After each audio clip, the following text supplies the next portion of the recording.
ಎಲ್ರಿಗೂ ನಮಸ್ಕಾರ. ನಾನು ಡಾಕ್ಟರ್ ಎನ್ ಉಮಾಶಂಕರ್ ಅಂತ, ಕೃಷಿ ಸೂಕ್ಷ್ಮಜೀವಿಶಾಸ್ತ್ರದ ಪ್ರಾಧ್ಯಾಪಕ ಮತ್ತು ಮುಖ್ಯಸ್ಥರು. ನಮ್ಮಲ್ಲಿ ಮುಖ್ಯವಾಗಿ ಜೈವಿಕ ಗೊಬ್ಬರದ ಘಟಕವನ್ನು ಸ್ಥಾಪಿಸಿದ್ದೀವಿ. ಇದರಲ್ಲಿ ನಾವು ರೈತರಿಗೆ ಜೈವಿಕ ಗೊಬ್ಬರವನ್ನು ನಾವು ತಯಾರಿಸಿ ಅವರಿಗೆ ಸರಬರಾಜು ಮಾಡ್ತಾಯಿದ್ದೀವಿ. ಸೊ ಅದರಲ್ಲಿ ವಿಶೇಷ ಏನು ಅಂತಂದರೆ, ಜೈವಿಕ ಗೊಬ್ಬರ ಎಲ್ಲ ಭೂಮಿಗೆ ಭಾಳ ಉಪಯೋಗ ಕೊಡುತ್ತೆ.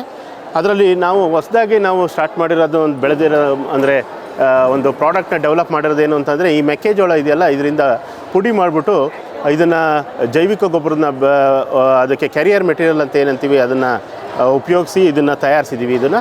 ಸೊ ಇದರಲ್ಲಿ ಮುಖ್ಯವಾಗಿ ನೈಟ್ರೋಜನ್, ಫಾಸ್ಫರಸ್ ಮತ್ತು ಪೊಟ್ಯಾಷಿಯಮ್ ಈ ಸೂಕ್ಷ್ಮಾಣುಜೀವಿಗಳು, ಇದನ್ನು ಫಿಕ್ಸ್ ಮಾಡೋ ಅಂಥ ಸೂಕ್ಷ್ಮಾಣುಜೀವಿಗಳು ಇರ್ತವೆ. ಸೊ ಇದು ಬಹು ಮುಖ್ಯ. ಇದಲ್ಲದೆ ನಮಗೆ ಕ್ಯಾರಿಯರ್ ಮೆಟೀರಿಯಲ್ ಅಲ್ಲದೆ ನಮ್ಮಲ್ಲಿ ಲಿಕ್ವಿಡ್ ಕನ್ಸಾರ್ಷನ್ನು ಇದೆ. ಸೊ ಅದನ್ನು ಡ್ರಿಪ್ ಮೂಲಕನೂ ಕೊಡ್ಬೋದು.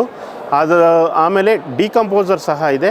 ಸೊ ರೈತರು ನಮ್ಮ ಕೃಷಿ ಸೂಕ್ಷ್ಮಜೀವಿಶಾಸ್ತ್ರ ವಿಭಾಗಕ್ಕೆ ಭೇಟಿ ನೀಡಿ ಅಥವಾ ಈ ಸ್ಟಾಲಲ್ಲಿ ಭೇಟಿ ನೀಡಿ ಇದನ್ನು ಕೊಂಡ್ಕೊಬೋದು ಅಂತ ನಾನು ಹೇಳ್ತೀನಿ. ಧನ್ಯವಾದ.